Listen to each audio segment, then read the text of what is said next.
So I have about half an hour of your time left, and I would like to see how far I can get talking with a discussion of the second two objectives. And to start out this discussion, let me just remind you that the second objective is to briefly review these 5 sources of economic growth that are outlined by your textbook author. And so I'm going to briefly discuss each one of these. More research has been done in some of these areas than in other areas. But what I really want to do is just give a fairly brief discussion of these, and then I want to kind of tell you how each one of these sources of growth tie into the third objective, which is an understanding of the difference between the classical growth theory and what I like to call the new growth theory. So we're going to take each one of these different sources of economic growth in turn and just briefly talk about each one in one slide, and then I'll jump into more of the results of economic growth modeling. What I would say from the beginning is that most of what I'm going to show you is going to be some graphs of data and maybe a couple of theoretical graphs, and I'm going to give you a fairly heuristic discussion. I've been doing economic growth studying economic growth for a couple of decades or more, maybe 2.5 decades.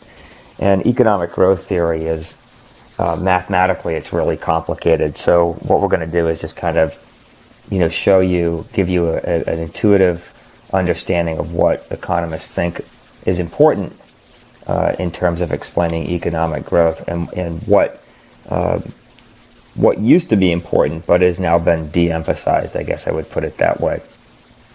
So jumping in, this is a picture I showed you guys in class, but it's North and South Korea at night. And this is what economists call a natural experiment, because the two countries were essentially identical with the same institutions, culture, same level of average education, same level of economic development in 1950 after World War II. And after the Korean War ended in the 1950s, they went in very different directions with very different growth rates, very different institutions, of course, very different integration with the world economy, and they ended up in very different places over a fairly short period of time. I mean, we know just 60 or 70 years have gone by, and now we're at a place where you can see that South Korea is lit up with electricity at night, North Korea is dark. And access to electricity on demand is highly correlated with other measures of economic well-being, not just per capita GDP, which we've been using primarily, but it's also associated with having drinkable water, and it's associated with having higher life expectancy and lower infant mortality, etc. So something very different has happened in North and South Korea over this time period, this rather short time period. And economists like to study these types of natural experiments because just that picture begs the question: what is it that was different in South Korea, compared to North Korea, which led to these really big divergence in per capita living standards? And so there are these 5 things that your textbook author talks about. You challenge yourself to try to think about how these things are different in North and South Korea, or make a comparison between any other 2 countries that you would like to, using that table of data that I showed you in the previous video that we looked at on the internet. But growth-compatible institutions are what are listed first in your textbook. And, he kind of jumps in and he talks about markets and the private ownership of property and how important that is to foster economic growth, which is true. And he makes the argument that when individuals get at least a significant portion of the gains from the investments that they make, they have the incentive to work harder. And in the end, it's really people's willingness to take risks and to work hard that leads to better economic outcomes. And I kind of mentioned risk there a little bit. So if people are willing to undertake risk, the riskier it is to undertake a business enterprise, the less likely people are to invest resources in economic growth. And so one of the important one of the important institutions, if you will, in the economy is the corporation, which limits the liability of the owners of the company. So, for example, if you want to start a company and you don't incorporate or become a limited liability corporation, then basically everything you own is at risk. But if you incorporate, then sure, the value of your business and its assets are at risk, but you're not going to lose your home and your personal savings if your business fails. And so people are more likely to undertake, start a business enterprise and work hard if they know that the liability that they face if their business fails is actually somewhat limited, and that can help promote economic growth. When you think about these 5 sources of growth, it's hard to kind of separate out each one of them into mutually exclusive groups. They kind of all overlap with each other, I think. But finally, the importance of protecting property rights goes right along with that assessment of risk. If you start a new business and it's highly successful, and you don't have secure property rights over your business, and the government can come in and appropriate your business or your profits, then you're going to have less incentive to start a business and undertake the types of activities that promote economic growth in the first place. So your textbook author mentions a researcher by the name of DeSoto, who has done a lot of work on the impact of property rights on economic growth. If you have secure property rights, you're able to maybe use that as collateral to take out a loan and start a small business. And he's pointed out that the poor in developing countries have really control over billions of dollars worth of assets, but because they don't have secure property rights over those assets, they're unable to use it as collateral and loans in order to help them start businesses and improve their economic position. So these types of institutions that are compatible with growth are really important for understanding differences in growth rates and per capita GDP that we saw in the previous video. I don't have a lot more to say about growth compatible institutions here, except that it might be worth it for you to type in the word institution into the internet and get a definition from a good dictionary or something, because that's not something that your textbook author really provides. But this is an area of research that's fairly new in macroeconomic growth theory, and institutions by their very nature are hard to measure.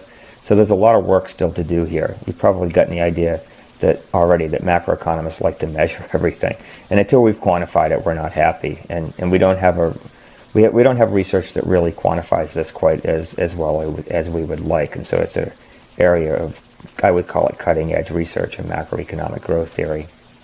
The next one I talk about briefly is investment and accumulated capital. So it was thought for many years that the key to economic growth was simply to build machinery and factories for people to work in. And the more machineries and factories they had, the more productive they would be, and the higher, the higher their living of standard would be. It's kind of a build it and they will come kind of a philosophy. If you build it, if you build the stuff and you put people to work in those factories, they'll, and put them to work with all of that capital equipment that you've invested, then naturally they'll be more productive and be better off. The problem is that, like I said, in the second point here, is that the Soviet Union had an awful lot of capital per person at the end of the Cold War, and yet the Soviet Union economically collapsed, even though they had a lot of capital per person to work with. And so, the capital was rather obsolete internationally, and their investment in capital wasn't really enough to sustain their economy. So economists have kind of broadened their thinking about capital, not only to include physical capital, but also, and I'll talk more about this in a minute, but the technology that's embodied in capital, as well as investing in human capital. So human capital would be the skills that workers gain from experience, education, and on-the-job training. And my guess is one of the main reasons, probably not the only one, I hope, but one of the main reasons that you're at Loyola is because you want to build your human capital and better your economic situation when you graduate. And economists are starting to talk a little bit more about social capital, just sort of a habitual way of doing things that guides people on how they approach production. But again, this is something that's very hard to quantify, and like institutions, it's not even completely separate from the idea of institutions, but it's a very new area of research, and it's not something that's easily quantifiable. Available resources. We know that from looking at the countries that we saw on the last video presentation, that there were many countries at the top of the list of per capita GDP that had a lot of natural resources, in particular oil. This is a situation that Qatar is in. We saw them at the top of the list.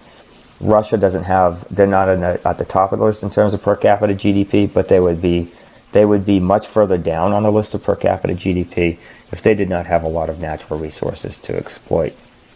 Now, is it true that countries have to have access to a lot of natural resources to grow? No, definitely not. You can be involved in international trade and you can import your natural resources. Certainly that's what China is trying to do by building new economic relationships both in Africa and in South America. The United States has imported many of its natural resources for many years, steel being one of them, and tariffs on steel being in the news on a regular basis, but also energy resources like oil. There are many countries around the world who have very high per capita GDP that have, like the Netherlands, for example, which have, Luxembourg we saw at the top of the list also, but they don't have a lot of natural resources. They import those natural resources instead. So I point out that what counts as a natural resource depends on the technology that's available. So again, we're back to talking about technology shifting out the production possibility frontier. As your textbook author points out, oil was once just gooey stuff in the ground until technology helped us figure out how to use it as a fuel source. Of course, there are a lot of consequences to using oil, global warming and pollution, and new technology may help, one day make oil just, gooey stuff in the ground again. But for now, we're still heavily dependent on fossil fuels, and new technology also determines the amount of reserves that are available in terms of fossil fuels. So there's a lot of fossil fuel that we're using today that would not have been accessible with the technology that existed to extract it, 50 years ago. So this last point, greater participation in the market as a means by which to increase available resources. Yeah, that's exactly what I'm saying. Like international trade is a way of accessing the natural resources you need to grow if you don't have them. Within the borders of your country. Technological development has already been alluded to, both in the discussion of institutions, capital, and natural resources. But it's separated out here as one of the causes of growth by your textbook author, and it really is the focus of the new growth theory. So technology is the way that we make goods and services. So technology generally allows you to organize a given set of resources in a different way in order to produce more output than you could produce before. It's very closely related to an idea I've already discussed, which is called productivity. Productivity growth and technological change are essentially the same process in the economy. The changes in technology and changes in the goods and services that we buy fuel growth. So I'm talking about creating brand new products that didn't exist before. I did not grow up with computers and cell phones. When I wanted to talk on the phone when I was a kid, I talked on a phone that was tethered to the wall. I never turned on a computer until I was in college. I graduated in 1987, and in my entire class there was one kid who owned a Commodore 64 computer. And by today's standards, it's not really much of a computer. So technology has changed the goods and services that we buy, but technology also changes the way that we produce goods and services. For example, when we went from using, at a mill, if you grow up in New Hampshire, you see these mills that are always located next to rivers, and they have a big water wheel. And that water wheel would turn a bunch of cogs and a bunch of pulleys inside of a factory, and it would run all of the machines. And if one belt, say, broke down in the factory, they would have to stop the water wheel, stop the production of the entire factory, and fix the machine that had broken down or the belt that had broken. once electricity came along, right, technological change, the entire factory was able to be reorganized so that if one machine broke down, you just unplugged it from the wall and fixed it. You didn't have to shut down the entire operation. So, when I talk about technological change, I'm not talking about, cell phones instead of landlines or something, the internet and streaming movies as opposed to renting VHS, if you even know what that is. I'm also talking about the organization of production itself. So advances in technology shift out the production possibility frontier. It makes us more productive. Think of technology and labor productivity or total factor productivity as being the same process at work in the economy. So your textbook author says, he talks about some of the important developments that might be driving a current technological revolution that would include biotech and computers and communications. I would also argue and certainly hope that a greener approach to energy is going to be part of the technological development that brings the U.S. economy and the world economy into the next phase of economic growth. Finally, we have entrepreneurship. Entrepreneurship is your textbook author defines it as the ability to get things done. So entrepreneurship is the ability to get things done, but really it's using creativity, vision, and I'm going to say this again, a willingness to accept risk. Right, to organize talent and to translate a vision into reality. That really drives economic growth. And you can think about some of the big entrepreneurs that are at work in today's economy for both, better and worse, but I think mostly for better. We have, people like Steve Jobs, and we have Bill Gates, and many of them are related to tech, to the tech industry. But not all of them. We have people like Branson and working in transportation, etc., and Elon Musk and other people who are visionaries, and they're trying to translate that vision into reality. They accept a lot of risk. They build a lot of wealth for themselves, but they also create new technologies and a lot of opportunity and entire industries in some cases that support the economy and economic growth. So entrepreneurs have always been central to growth in the United States, and I think that they always will be. So here are a few other examples of American entrepreneurs, perhaps not quite as recent as the examples that I just came up with, but Thomas Edison was certainly an entrepreneur. We know that Henry Ford was an entrepreneur. A guy like Bill Gates, certainly in computers and software, and Mark Zuckerberg at Facebook. So that's the second objective, just a brief review of those 5 potential sources of economic growth. And what I want to do next is I want to just give you a really brief overview of classical growth versus new growth modeling. So, what we're going to do is just explain the difference between these two models and try to map those 5 sources of growth to these 2 models. So I'm going to start with the classical growth model. The classical growth theory was one that focused really on capital accumulation in the growth process. So classical economists recognized the importance of productivity growth, but they didn't think they could really explain it. And so they focused on the accumulation of capital, including human capital, as an explanation for economic growth. And so, the idea was that if you can just get economies to invest and save more, they'll have more capital, and if they have more capital, then they'll have a higher standard of living. Okay, so according to the classical growth model, the more capital you have, the faster you grow. So they focus their analysis and their policy advice on how to increase investment and increase savings in the economy. So they viewed savings as good, and it was good when people would curtail consumption for savings to increase future production. So the pattern goes like this. You save more. If you can convince people to save more, that leads to more investment. That leads to an increase in capital that workers can work with, and that is the key source of growth. That's the classical growth model in a nutshell.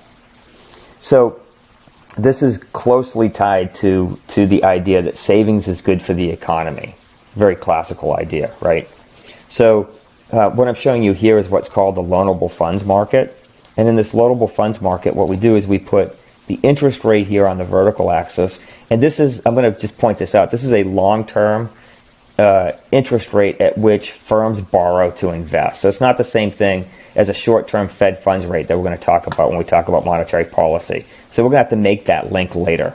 But that's the interest rate right there. And then the amount of loans that are made are down here on the horizontal axis. And it's a simple supply and demand type of a model, where the demand for loanable funds comes from firms that want to invest, and the supply of loanable funds comes from households who are willing to save, right? So when the supply of loanable funds increases, when we convince people to save more, we'll decrease the interest rate, we'll move along the investment demand curve. That'll increase investment. That increased investment from I0 to I1 down here, right, is going to lead to economic growth. That is the idea behind the classical growth model. So then what's the empirical relationship between capital and living standards? Well, again, here's a graph. I promised you I wouldn't do any technical growth models, but we would look at some data. And so what this shows you is the relationship between capital.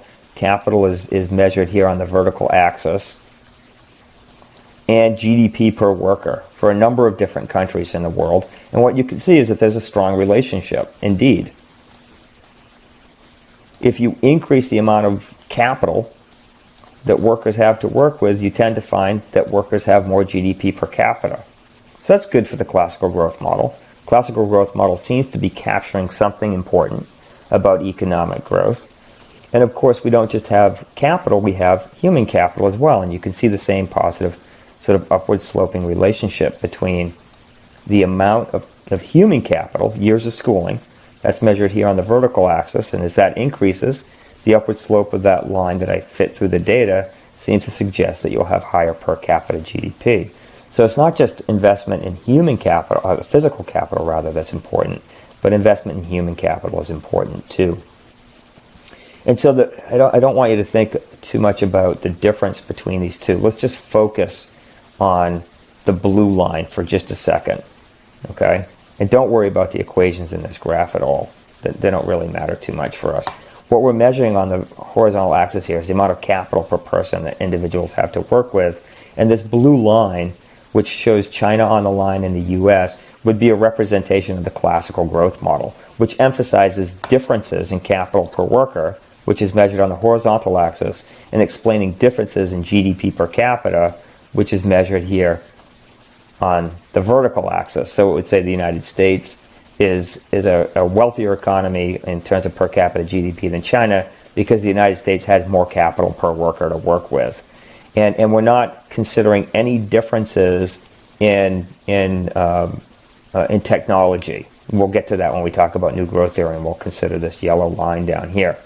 But we can ask, how much of the difference in GDP per capita between China and the U.S. is explained by differences in capital? And the answer to that question depends on the diminishing marginal productivity of capital. I'll say one other thing about the diminishing marginal productivity of capital. If it exists and capital is ultimately the source of economic growth, then economic growth can't be sustained forever. Eventually, additional investment is going to lead to a rate of return that's too low to encourage more net investment. So this diminishing marginal productivity of capital led classical economists to believe that the only way to sustain growth was to increase savings, but eventually you wouldn't be able to convince people to save as much anymore, because the return that they would get in terms of the goods and services that can be produced from their new investment in capital would diminish to the point where the capital stock per worker would be fixed and constant, and we would only have the incentive to replace worn out capital, i.e. depreciation. So the ultimate prediction of the model was that in the long run, growth in per capita GDP would stop, okay? Just in simple terms.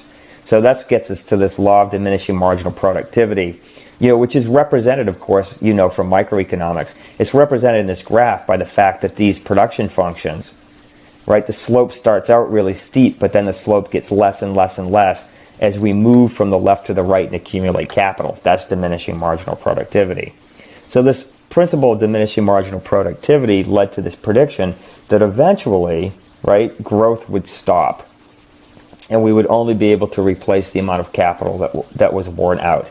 It's actually this prediction of growth stopping that led many to call economics, the dismal science. But this prediction of the long-term growth model was incorrect. And we believe now it was incorrect because technological advance and other factors can help capital, which is subject to diminishing marginal productivity. It can help the economy overcome the diminishing marginal productivity of capital. So the focus is now switched from capital, right, to technology. So growth economists up until the early 1980s believed that the story of economic growth was all about accumulating capital. They understood the importance of technological change, but didn't feel they could really understand it in an economic sense. They looked at it as kind of a black box. And then in the 1980s, some mathematical advances were made in solving out models of imperfect competition that allowed us to really start to quantify and collect data on and fine-tune our hypotheses about the role of ideas and technology in economic growth. Okay. So without growth in technology, investment won't generate sustained growth. So eventually, again, the prediction was that per capita growth would stagnate, right, without technological change. And I'm not saying that classical economists didn't believe in technological change. They just believed that it was something that they couldn't effectively understand as economists. So how well does the classical model do in explaining differences in per capita GDP across countries? Well, here you go. This is a plot which is based on some math that I won't go into, but essentially, if this is a 45-degree line, this blue line, if the classical growth model, differences in capital per worker, explained all of the differences in per capita GDP, then all of these dots would lie right on this 45-degree line, because I have actual per capita GDP measured on the horizontal axis and GDP predicted by a model where capital can explain all of the difference. That's plotted on the vertical axis.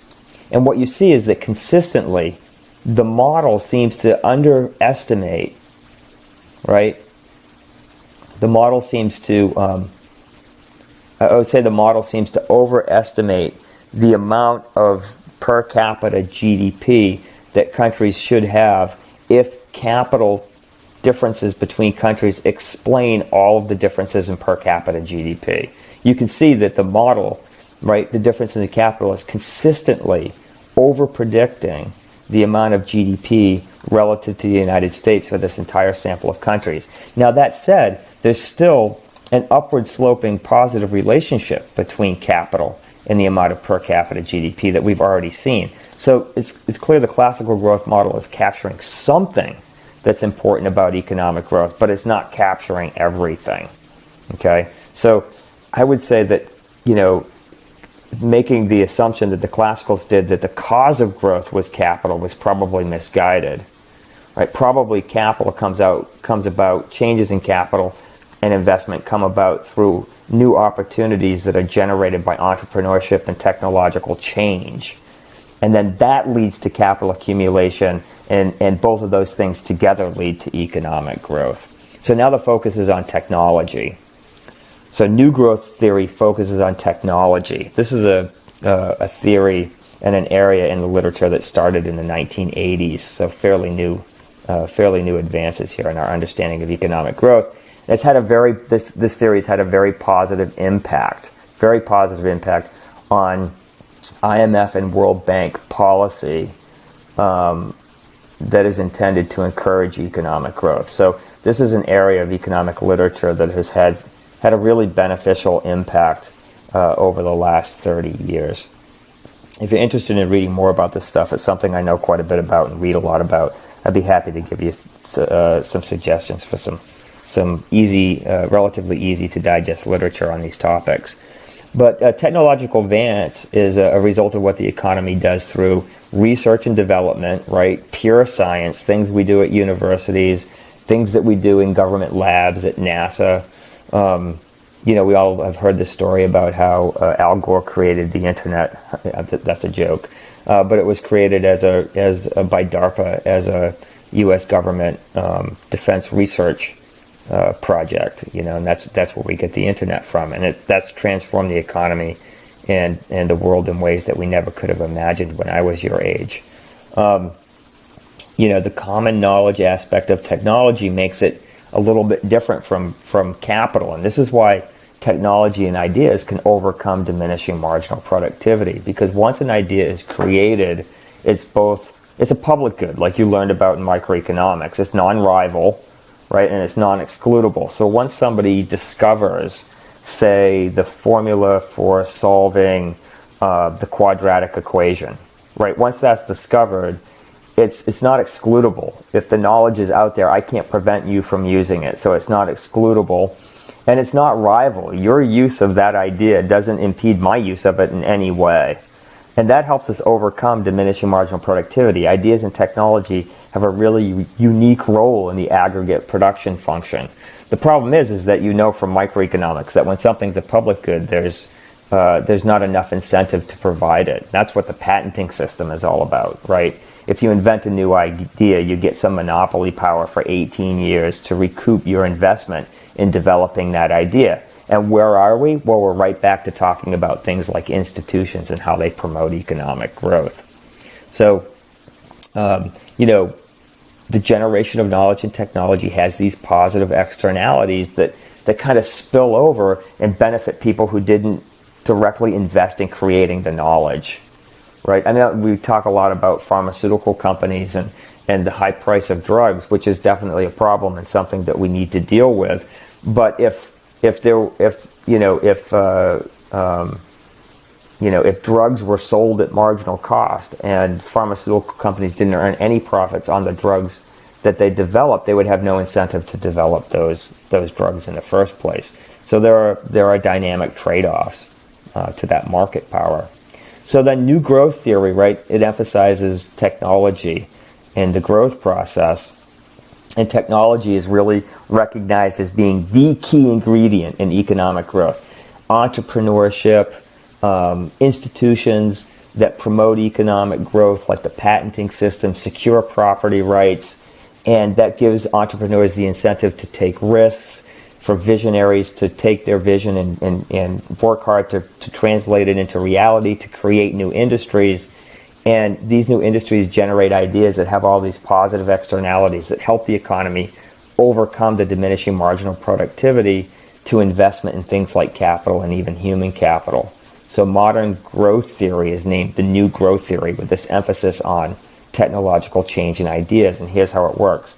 Technological advance is what ultimately leads to investment in capital accumulation. So the process starts with technological change, right? And it's investment that does lead to investment. So there's this positive correlation between investment and economic growth. But the ultimate source of the economic growth is this technological advance.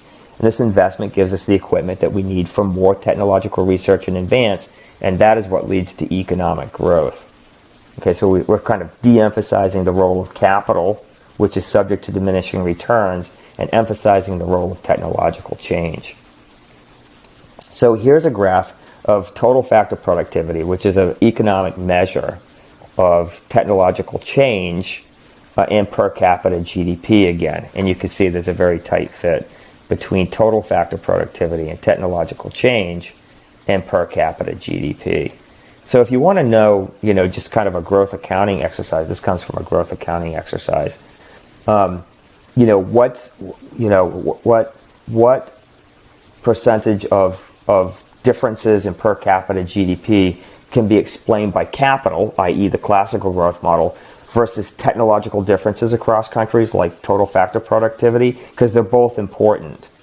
But the data suggests that total factor productivity is about 3 times more important in explaining differences in per capita GDP than is investment in physical capital and human capital.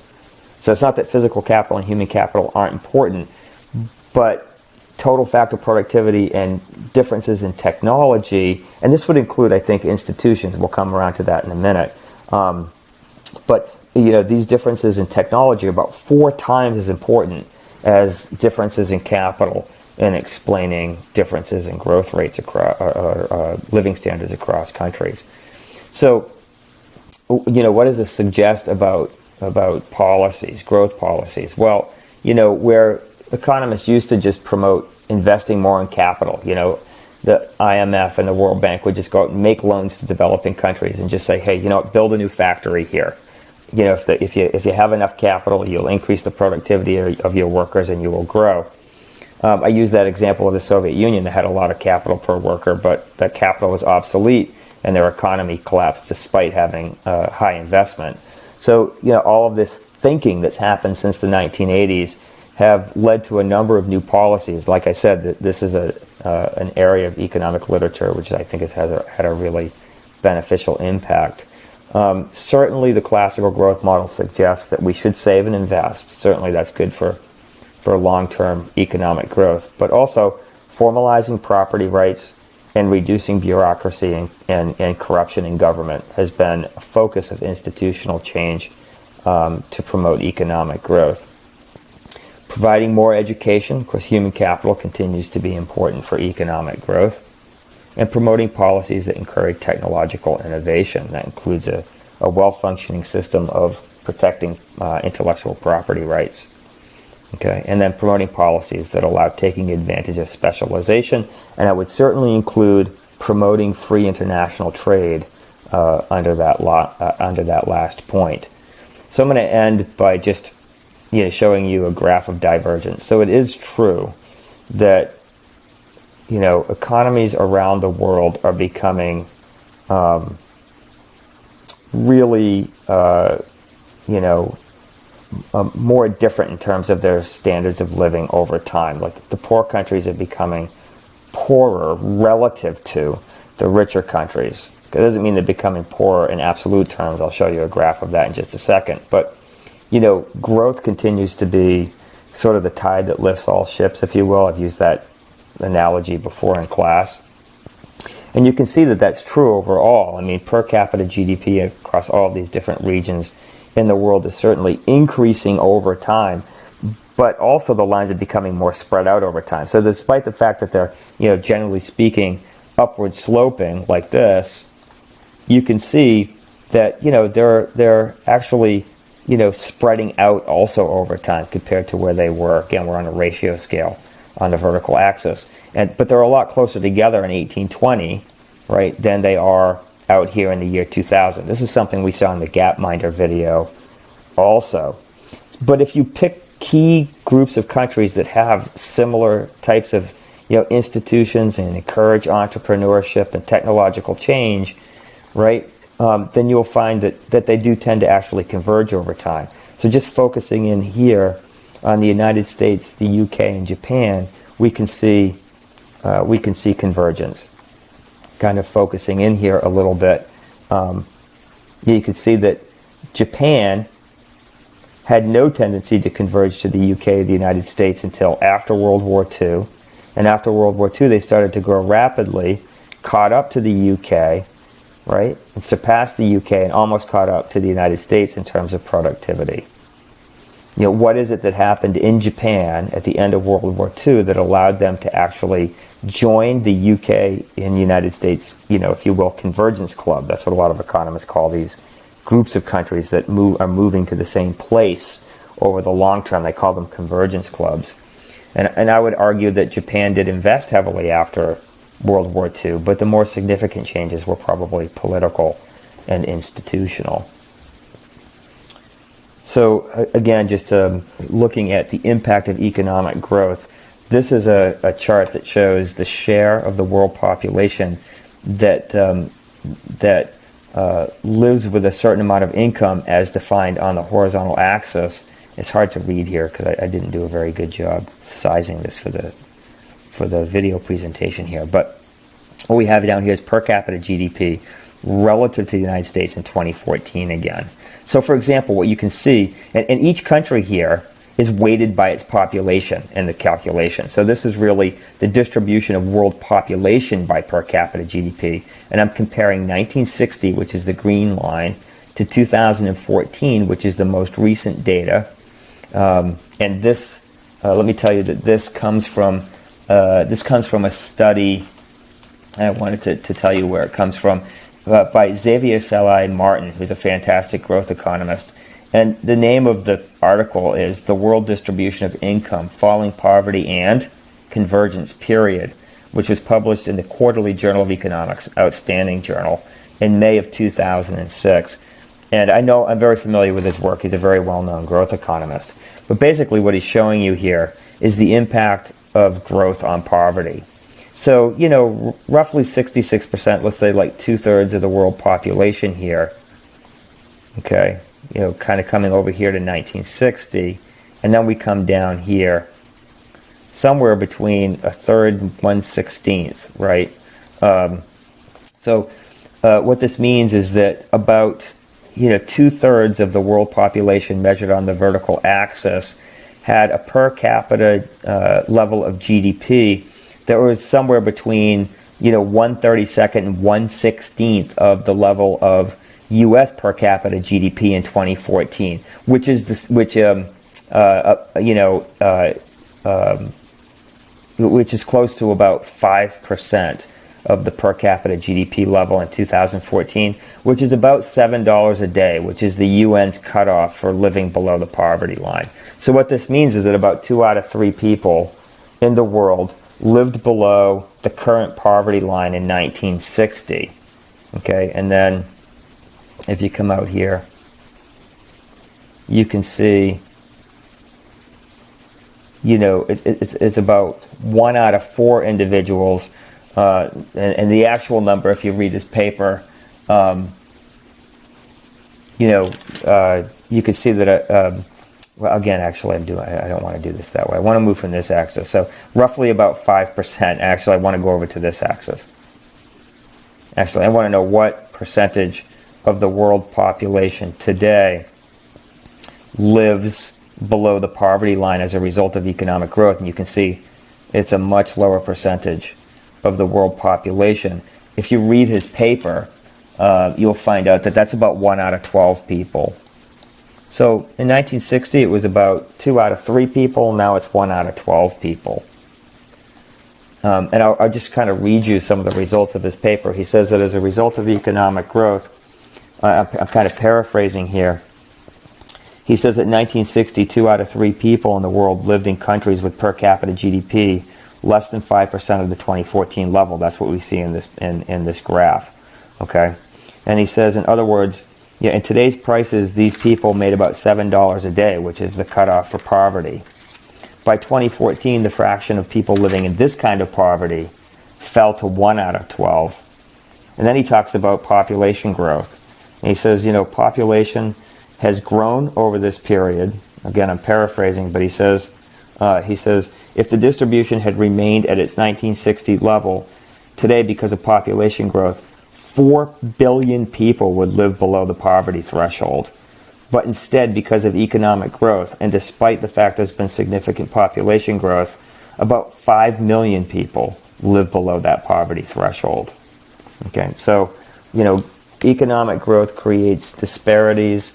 There's a lot of income disparity and wealth disparity that we need to be genuinely concerned about.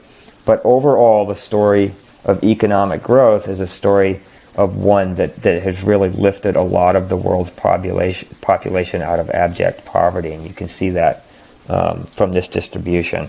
So, I'm a little bit of an optimist. I'm a little bit more optimistic than an awful lot of people are, I suppose, today. But I can't think of another time in human history that I would rather live in than today. And when I look at all the different places to live around the world, I could think of other places I would be equally happy to live in. But, the United States certainly would continue to be at the top of my list. And any other place that I would like to go, probably I would like to go there simply and live there because it has better fly fishing, like New Zealand or something. What I would just say finally, the last thing is just go back to those 5 sources of economic growth and think about how they fit in to these 2 growth theories, classical growth theory and new growth theory. Right? Here are our list of 5. We're getting there. I've got to back up a bit. But I promise you I'd try to tie that in. So I'm going to go just to the list of them. Here they are. So there's our list. So if you look at this list,